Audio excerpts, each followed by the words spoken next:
तो आज ना वो बुक पढ़ रही थी एसएसटी की, जो नया सिलेबस आया है ना 6th क्लास का, उसमें सोशल स्टडीज़ की बुक पढ़ रही थी।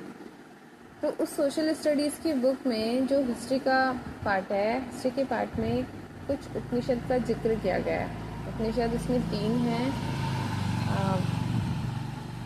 कठोपनिषद और कौन सा था, एक कठोपनिषद था जिसमें यमराज का और नचिकेता का जिक्र है। एक मुझे उस उपनिषद का नाम याद नहीं आ रहा, उसमें श्वेत केतु का और उसके पिता उद्दालक का जिक्र है। और तीसरा उपनिषद जो था वो है गार्गी और याज्ञवल्क्य का। बाकी 2 मेरे लिए नए हैं, गार्गी और याज्ञवल्क्य, क्योंकि काफ़ी गार्गी और याज्ञवल्क्य पहले बहुत पहले पढ़ा था, लेकिन उसके जो वो थे, क्या बोलते हैं, उसकी जो बातें थी ना याज्ञवल्क्य, ये गार्गी और याज्ञवल्क्य उपनिषद की, इसकी जो बातें थी, क्योंकि वो बहुत पहले, तब तो मैं स्कूल में ही पढ़ती थी, तब पढ़ा था मैंने। तब वो तो बहुत डीप है कि उसमें जो है याज्ञवल्क्य वो गार्गी जो क्वेश्चन करती रहती है, ये बताओ, फिर ये कौन है, फिर ये कौन है, फिर ये कौन है ना। एक एंड पे आकर के फिर वो एक अंतिम क्वेश्चन करती है। फिर याज्ञवल्क्य जी कहते हैं कि इसके आगे मत पूछना, बस यहीं रुक जाओ वरना तेरा सर कट जाएगा, वो वाली बात है ना। सो उस समय पढ़ा था, मुझे अच्छी तरह से याद नहीं है, पर हाँ इन तीनों उपनिषद में जो मुझे मतलब ये कह सकते हैं जो मुझे समझ में थोड़ा सा आया था, है ना। ये नहीं कह सकते कि अच्छे नहीं हैं, क्योंकि ये तो नहीं कह सकते ना कि जो चीज़ समझ में नहीं आई हम उसे ये कह दें कि वो अच्छा नहीं है, नहीं, गलत बात है ना। समझ में नहीं आई तो फिर उसी हिसाब से वो सच बोलना चाहिए, ईमानदारी वाला, कि समझ में नहीं आया। ये नहीं कह सकते कि अच्छा नहीं है, वो गलत है। समझ में नहीं आया। उद्दालक वाला थोड़ा सा समझ में आया था। गार्गी और याज्ञवल्क्य की जो क्वेश्चंस हैं वो बहुत ज़्यादा डीप हैं, या मैं कहूँ बहुत ज़्यादा ऊंचाई की बात करते हैं, है ना। हमें सही से ज़िंदगी समझ नहीं आ रही ऊंचाई कैसे समझेंगे तो वो वाली चीज़, पहले ज़िंदगी थोड़ी सी समझ ले फिर, क्योंकि उपनिषद में जो बात होती है ना, उसमें जितने भी ऋषि ने वो बातें लिखी हैं, है ना, वो उपनिषद में जो बात कही गई है ना, वो जिंदगी की नहीं है। जिन्होंने जिंदगी के सच को जान लिया, है ना, कि जिंदगी जी कौन रहा है, जिंदगी को देख कौन रहा है ना, जिन्होंने मैं कहूँ उस मूल सत्य को, उस परम सत्य को, उस ब्रह्म को जान लिया, उन्होंने वो उपनिषद लिखे हैं, है ना। छोटी कहानी लेकिन अर्थ एकदम बिल्कुल सूक्ष्म से, जो सूक्ष्म के बारे में बताए, वो वाला, है ना। हाँ, तो जितने भी उपनिषद हैं, चाहे उसमें कठोपनिषद हो, चाहे उसमें छांदोग्य उपनिषद हो, चाहे उसमें मैत्रेयी भी है शायद, एक बहुत सारे उपनिषद हैं, है ना। जितने भी उपनिषद हैं और जिन्होंने भी वो उपनिषद जो हैं वो लिखे हैं, वो जिंदगी की सामान्य समस्याओं के बारे में, वो तो हमें जो हमारे पुराण हैं, है ना, पुराण जो हमें हमारे शायद रामायण महाभारत या अन्य पुराण जो हैं, उनको तो एक मतलब एक कह सकते हैं कि लाइफ को उसमें जो चीज़ें, उसमें जो कहानियाँ लिखी गई हैं, सिंबलाइज तरीके से लिखी गई हैं, कह सकते हैं। लाइफ को ही समझते हुए उन लाइफ की उन बातों को सिंबलाइज तरीके से कहा गया है, उसमें तो ये समझ में आता है। पर उपनिषदों की अगर बात करें तो उपनिषद में बात जो है, चाहे वो मंत्र की उससे कहे गए हों, चाहे श्लोक जो भी हैं, बहुत गहराई, अनुभव के तल पे जाकर के बहुत गहराई से, ज्ञान के साथ, भक्ति के साथ, जो भी जिसको जो समझ में आया, ज्ञान की ही बात करूँगी, क्योंकि उपनिषद जो हैं वो ज्ञान मार्गी के ग्रंथ हैं, है ना, ज्ञान योग से निकले हुए, वो कह सकते हैं। और अनुभव को हम लोग वो नहीं कर सकते, इग्नोर नहीं कर सकते, क्योंकि केवल ज्ञान रहे और अनुभव ना रहे तब भी बात अधूरी है, और केवल अनुभव रहे और ज्ञान ना रहे तब भी बात अधूरी है। जब दोनों का सामंजस्य होता है, मतलब जब पुरुष का प्रकृति के साथ सामंजस्य होता है, तब बात बेहतर समझ में आती है, वो कह सकता है। ठीक है। मैं ये बिल्कुल नहीं कहूँगी कि कोई उपनिषद अच्छा नहीं है। उपनिषद अच्छा नहीं है वो हम तभी कहेंगे जब हमें बात समझ में नहीं आई होगी। अपनी अपनी जगह सब बात गहरी कर रहे हैं, गहरी बात बता रहे हैं, ठीक है, तो वो बात सही है। हम पहले सही से लाइफ ही समझ ले, ज़िंदगी ही समझ ले। हमारी ज़िंदगी में प्रॉब्लम इतनी सारी हर रोज़ होती है, समस्या। हमें ये भी हम लोग ये भी डिसाइड नहीं कर पाते कि आज हमें ये काम करना चाहिए कि नहीं करना चाहिए। इस काम को करेंगे तो क्या होगा, इस काम को करेंगे तो क्या होगा। ये सारी जो कन्फ्यूजन्स हैं, हमें ये कन्फ्यूजन नहीं क्लियर हो पा रहा, तो उतनी गहरी बात जानने के लिए तो बहुत साधना चाहिए होती है भाई, ऐसे नहीं होता। ठीक है, दुनिया की चीज़ों से काटना पड़ता है, खुद को रोकना पड़ता है, और खुद को नहीं, मन को, उसको ही तो रोकना साधना सबसे मुश्किल काम है, वही नहीं होता। ठीक है, चलो खैर जो भी है। सो इसमें जो इन 3 उपनिषदों में जो नचिकेता वाला उपनिषद है, नाम मुझे याद नहीं आ रहा, भूल गई मैं, तो नचिकेता वाला जो उपनिषद है, इसकी जो कहानी जो थी छोटी सी, वो मैंने शायद जब स्कूल में बुक लगी हुई थी एक कहानी की, उसमें पढ़ी थी। अब तो छोटी सी थी ये कहानी, तब इतनी मैटर भी नहीं करते थे। ठीक है, देन उसके बाद भी बीच बीच में इससे थोड़ा थोड़ा परिचय होता गया, है ना। कभी कोई अन्य किताब पढ़ी, कभी कोई बुक पढ़ रही थी तो उसमें इसका जिक्र आ गया था, कभी कुछ सुन रही थी फ़ोन पे या यूट्यूब वगैरह पे सुना होगा, उसमें इसका जिक्र आया। ठीक है, जो भी है, कहानी जो शुरू होती है वो शुरू होती है कि नचिकेता के जो पिता हैं वो एक यज्ञ करते हैं, और यज्ञ के बाद जो है एक दान प्रक्रिया शुरू होती है। ठीक है, दान प्रक्रिया जो शुरू होती है उसमें वो जो उसके पिता हैं, नचिकेता के जो पिता हैं, वो गायों का दान करते हैं। ठीक है, ब्राह्मणों को। लेकिन वो कैसी गायों का दान करता है? वो उपयोगी गायों का दान नहीं करते, वो उन गायों का दान करते हैं जो उनके लिए वेस्ट हो चुकी हैं, और उनके शायद उनके घर में एक बोझ के रूप में रखी हुई हैं, बोझ के रूप में, जिनका उनको सिर्फ क्या बोलते हैं, उनको खिलाना पिलाना करना पड़ेगा, बाकी वो किसी काम की नहीं, क्योंकि वो दूध नहीं दे सकती, वो बीमार हैं, वो सूख चुकी हैं, उनका शरीर हाड़ मांस जो है वो बिल्कुल कमज़ोर गाय, वो दूध नहीं दे सकती। ऐसी गायों का दान जो है उनके पिता उस यज्ञ के बाद एक क्रिया के दौरान कर रहे होते हैं। ठीक है, वो करते हैं। नचिकेता इस बात को नोटिस कर रहे होते हैं। ठीक है, नचिकेता को ये बात थोड़ी सी खटक जाती है, तो वो अपने पिता को जाकर के बोलते हैं कि पिताजी, ये जो गायें आप ब्राह्मणों को दान दे रहे हैं, ये गायें तो उनके किसी काम की भी नहीं है। मतलब कहानी बहुत बोल सकती है, मैंने जैसे पढ़ी थी थोड़ी सी, मैं उसी को डिस्कस कर रही। ठीक है, तो क्योंकि मुझे इसमें सिर्फ दान की बात करनी है, बाकी तो बहुत गहरी बातें हमारी समझ में नहीं आएगी। ठीक है, वो वाली चीज़। ठीक, तो उसमें वो कहते हैं कि ये गायें तो आपके यूज़ में ही नहीं है, गाय दूध भी नहीं देती हैं, है ना, और ये बीमार भी हैं, कमज़ोर भी हैं, सूखी पड़ी हैं, आप ऐसी गाय ब्राह्मणों को दे रहे हैं, इससे तो आपको पाप भी लग सकता है, और वो दान जो आप कर रहे हैं वो भी आपको नहीं लगेगा। तो पहले तो एक दो बार तो उसके जो पिता हैं वो इस बात को इग्नोर करते हैं।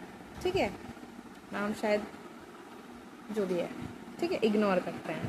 देन लेकिन वो नचिकेता जो है दो तीन बार बार वही बात बोलते रहते हैं। तो कहते हैं कि ऐसा दान नहीं करना चाहिए, वो यही बोलते हैं कि ऐसा दान जो है नहीं करना चाहिए, आपको पाप लगेगा, और आपको जो है दंड भोगना पड़ेगा, या यज्ञ का फल आपको नहीं मिलेगा, एक्सेट्रा ये सारी चीज़ें।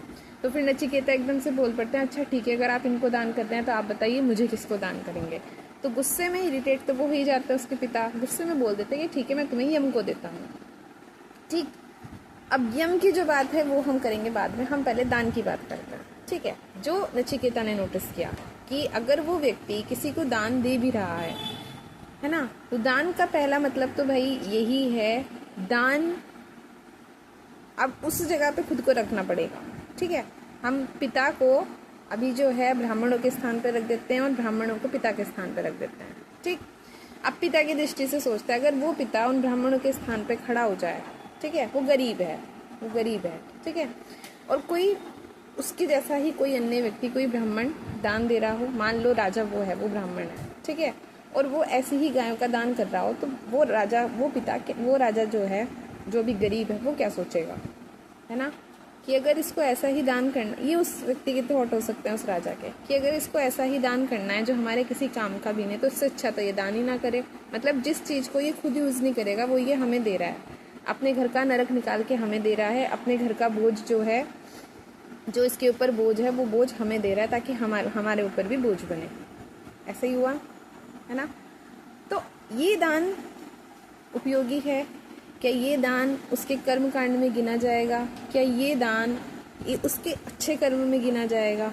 जिसका कुछ यूज़ भी नहीं है, सिर्फ एक प्रोसेस हुई है कि यहाँ से सामान उठा करके दूसरी तरफ दे दिया गया, तो व्यक्ति को लग रहा है कि दान जो है कर दिया हमने इतनी सारी गायों का। भाई तुमने कितना, चाहे तुमने चाहे अपने राज्य का सारा भंडार उसे दे दिया हो, क्या फ़ायदा उस दान का अगर वो किसी के यूज़ का ही नहीं है, उपयोग में नहीं है। तुमने अपना काम कर दिया, तुम्हें क्या पता दूसरा उसका क्या करेगा क्या नहीं करेगा, उसका कुछ उसका यूज़ है भी कि नहीं है। तो वो वाली चीज़, ठीक है। अब दान की बहुत बारी सारी प्रोसेस चलती हैं, ठीक है। अभी अभी अभी कुछ 1-2 दिन पहले ना कुछ चीज़ हुई थी, तो अब इस बात को ऐसे समझते हैं, नचिकेता में इतना साहस था, इतनी हिम्मत थी कि उसने अपने पिता पर जाकर के प्रश्न उठा दिया कि आप ऐसा काम कैसे कर सकते हैं जिससे आपको दंड मिले, जिससे आपको सज़ा मिले। और एक बच्चे होने के नाते मैं तो नहीं देख सकता अपने पिता को गलत काम करते हुए, है ना, गलत काम करते हुए हम नहीं देख सकते, ठीक है। तो ये काम मैं आपको नहीं करने दूंगा जैसे भी है, ठीक है। अब सवाल हमारे ऊपर आता है कि ऐसा तो नहीं है कि हमारे घर के लोग गलत काम नहीं करते, ऐसा भी नहीं है कि हमारे आसपास के लोग गलत काम नहीं करते, ठीक है। क्या हम में इतनी हिम्मत आ पाती है कि हम उनके सामने खड़े होकर सवाल उठाने लग जाएं कि आप ऐसा क्यों कर रहे हो? जब आप दूसरों को ये बात बोलते हो तो आप खुद उस बात को क्यों अमल नहीं करते, ठीक है। जब आप दूसरों को कोई बात बोल रहे हो, क्योंकि नचिकेता को जो ज्ञान मिला होगा, उस समय तो वो छोटे थे, उस समय तो वो गुरुकुल में भी नहीं गए थे, अभी उनकी गुरुकुल की शिक्षा शुरू नहीं हुई थी शायद से, जहाँ तक मेरा अनुमान है 5-6 साल की तो थे शायद से, मेरे ख्याल से तो ऐसे ही है, ये मैं श्योर नहीं हूँ। गुरुकुल से उन्होंने शायद तब तक शिक्षा नहीं ली थी, तो उनको तो जो शिक्षा मिली थी उनके पिता से ही मिली थी, है ना। तो ऑब्वियस सी बात है, पिता तो अपने बच्चों को, माता पिता जो अपने बच्चों को अच्छी शिक्षा ही देते हैं, ऐसा नहीं करना चाहिए, कैसा करना चाहिए, जो भी बात है। तो वो बात तो नचिकेता अपने पिता से सीख करके ही वो बात बोल रहे होंगे, ऐसा भी हो सकता है, ठीक है, वो भी हो सकता है। तो सवाल ये है कि अभी हम नचिकेता ने यम से क्या बात की जाकर के, वो बात छोड़ दो, वो बात बहुत बहुत बहुत डीप है भाई, बहुत गहरी है, वो हमारी समझ में नहीं आएगी, नॉर्मल कॉन्शियस की समझ में वो बात नहीं आ सकती, वो बहुत गहरी है, उसमें ज्ञान भी है, उसमें भक्ति भी है, उसमें अनुभव भी है, उसमें सारी चीज़ें हैं, ठीक है। हम पहले नचिकेता का वो सवाल ही समझ लेते हैं जो उसने अपने पिता पे उठाया कि जो चीज़ आपके उपयोग में नहीं है वो आप दूसरों को देने की हिम्मत कर भी कैसे रहे हो, और क्या सोच के दे रहे हो, और क्या सोच के आपको ये लग रहा है कि आपने जो दान दिया है ये आपके काम भी आएगा, ये आपका ये पुण्य बढ़ाएगा। अब हम में से कितने लोग हैं कि ये सवाल जो है हम अपने घर वालों से पूछने की हिम्मत रखते हैं, ठीक है। गाली देना गलत बात है, ठीक है, गाली देना गलत बात है, स्पेशली किसी की माँ को, किसी की बहन को, किसी की पत्नी को, या किसी को भी, किसी भी, अगर उसमें किसी जानवर को वो करके भी गाली दी जा रही तो वो गलत है, ठीक है।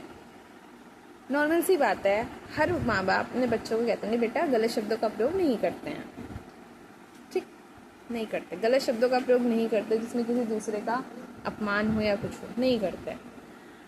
अब गुस्से में वही आदमी सबसे ज़्यादा हैवान बन जाता है जो दूसरों को सिखाता है, ठीक है, दूसरों को जो सिखाता है वही सबसे ज़्यादा हैवान गुस्से में बन जाता है, और वो ऐसी ऐसी गालियाँ देता है ना भाई साहब, मतलब ज़बान से क्या कहूँ मैं, ठीक है। ये हर किसी की, मैं नहीं कह रही किसी स्पेसिफिक पर्सन की बात है, नहीं, सबके घरों में ये चीज़ होती है किसी का। और अगर हम कहें कि हमारा भाई भी गाली दे रहा, भाई ने कहाँ से सीखी, भाई ने दोस्तों से सीखी, दोस्तों के पास वो बाद में, क्या पहले उसने घर में सुनी है, ठीक है, ओके, वो वाली चीज़ हुई। तो ये वाली चीज़ है, ठीक है। अब हम लोग इतनी हिम्मत अपने माँ बाप के सामने खड़े होकर के, या नहीं, हमारे आसपास के जो लोग हैं उनके सामने खड़े होकर के हिम्मत कर सकते हैं, है ना, कि आप जब दूसरों को कहते हो कि अब शब्दों का प्रयोग नहीं करना चाहिए, गलत शब्दों का प्रयोग नहीं करना चाहिए, तो आप कैसे कर रहे हो? हम नहीं करते, क्यों? क्योंकि वो हमारे बड़े हैं, इसलिए तो नहीं करते ना, वो हमारे बड़े हैं और बड़ों के सामने आवाज़ नहीं उठा सकते, और बड़ों के सामने सवाल नहीं कर सकते, है ना, बड़ों से प्रश्न नहीं कर सकते, वरना उनकी बेइज्जती हो जाएगी, और तुम छोटे हो, और तुम छोटे होकर के इतनी बकवास करोगे, सवाल करोगे, तुमने पूछ भी कैसे लिया, है ना। सो ये चीज़ सबसे पहले नचिकेता कि इस वाले काम पे आओ, हम लोगों में हिम्मत है इतनी करने की? नहीं है, ठीक है। ये गाली वाली तो छोटी बात है, पढ़ाई की बात पे आ जाओ, तुम्हारा पढ़ने का मन कुछ और है, ठीक है, माँ बाप तुम्हें कह रहे हैं कि बेटा तुम्हें ये पढ़ना है, फिर माँ बाप एक जब हम समझाते हैं बेटा हमेशा वो काम करना चाहिए जो आपको अच्छा लगे, जिसमें आपको खुशी मिले, है ना, जिससे परिवार का नाम रोशन हो, जिससे हमारा मुँह कलंकित ना हो, ठीक है। ये सारी बातें माँ बाप, घर के लोग, माँ बाप नहीं, घर के लोग समझाएंगे, ठीक है।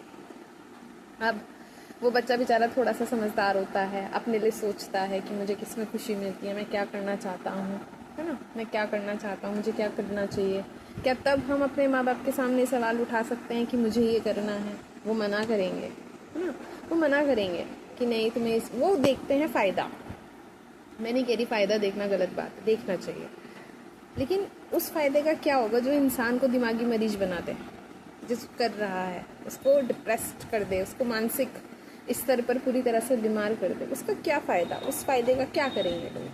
हम वो भी हिम्मत नहीं करते, हम तब भी शांत होकर के बैठ जाते हैं कि हमारे माँ बाप चाहते हैं ऐसा, है ना, ठीक है। तो माँ बाप को खुश करने के लिए फिर से हम लोग फिर से सवाल नहीं उठाते एंड हम फिर एग्री कर जाते हैं उनकी बातों पे, क्योंकि यहाँ पे भी वही सवाल है, तुम हमसे ज़्यादा होशियार हो गए, तुम हमसे ज़्यादा बुद्धिमान हो, हमने तुमसे ज़्यादा दुनिया देखी है, इस नौकरी वाले को तो कोई पूछता नहीं है, डांस करोगे तुम, नचनिया बनोगे तुम, हाँ इस कलर को करके क्या हो जाएगा, क्या कर रहे, दीवार पोत रहे हो, दर्जी बन के क्या हो जाएगा, क्या दर्जी दूसरों के कपड़े सिलोगे, दूसरों का फलाना करोगे, ढिंका करोगे, ये क्या कर रहे हो।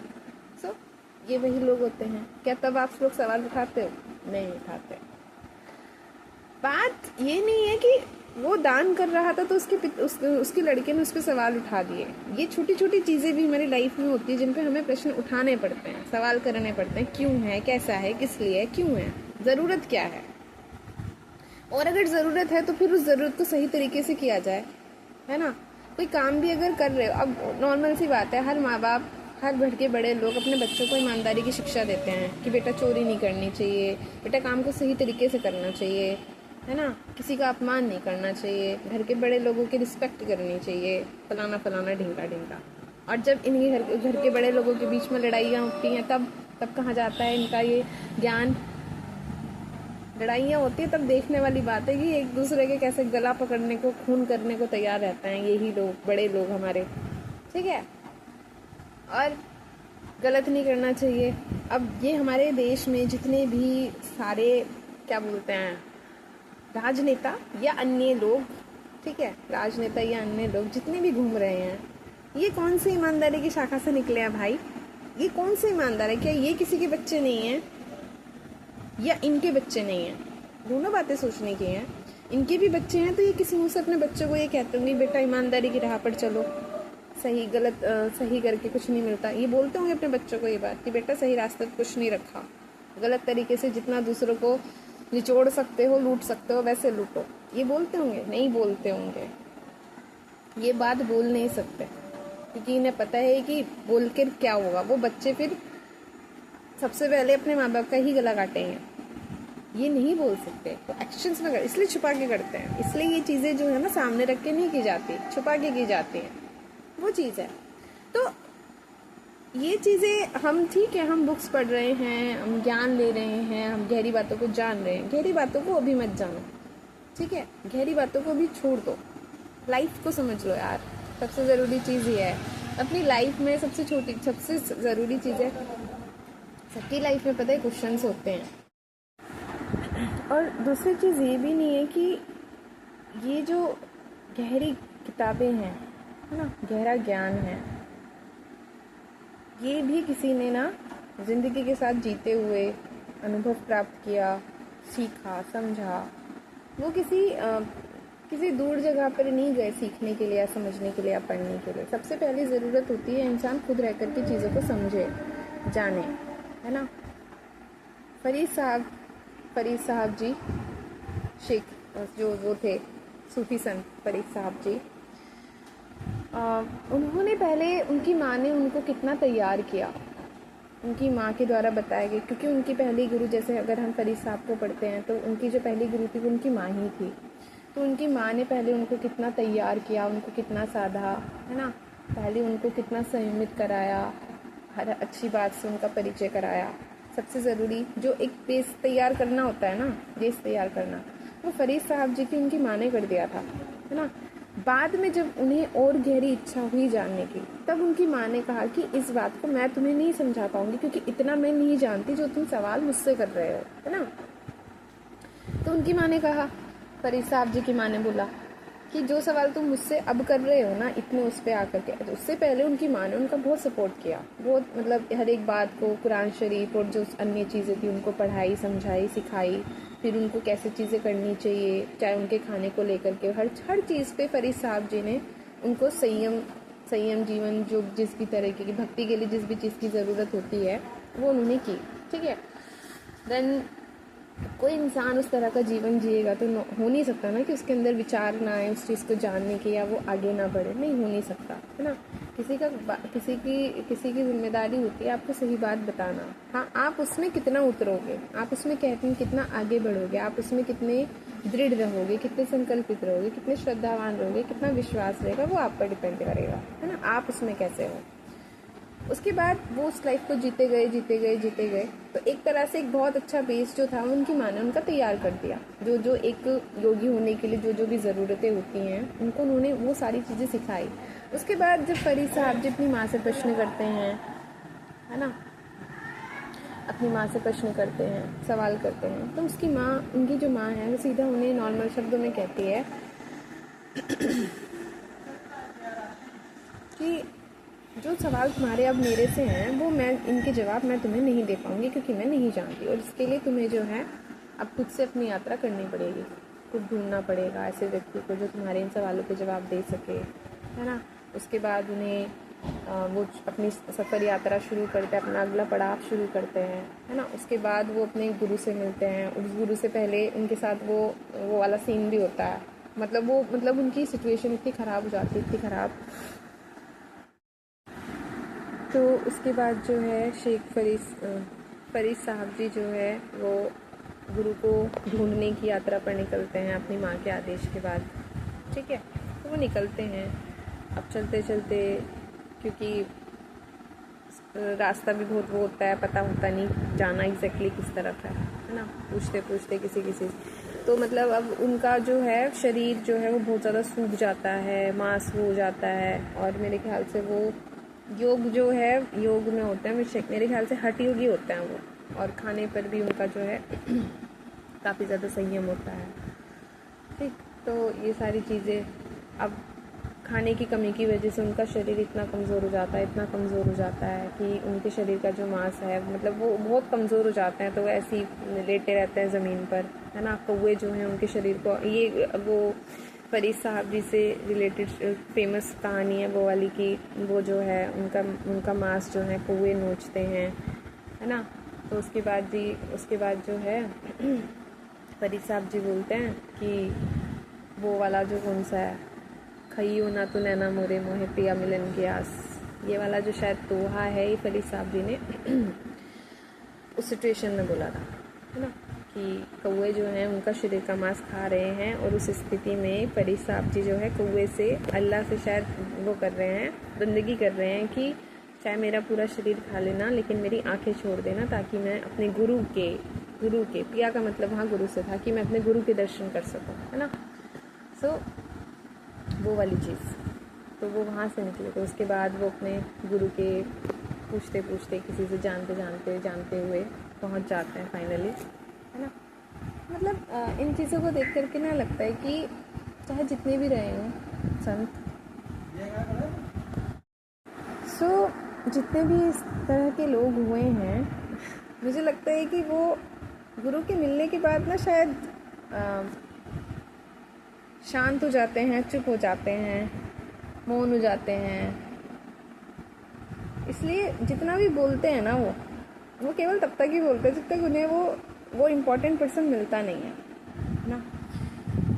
क्योंकि चाहे बुल्ले शाह रहे हों, चाहे फरीद साहब जी रहे हों, चाहे रूमी रहे हों, या और भी अन्य तरह के अन्य लोग, है ना, पलटू साहिब हो गए, दादू दयाल हो गए, मीरा जी हो गई, सहजूबाई हो गई, दयाबाई हो गई, है ना, और भी बहुत सारे हैं, कबीर जी, है ना।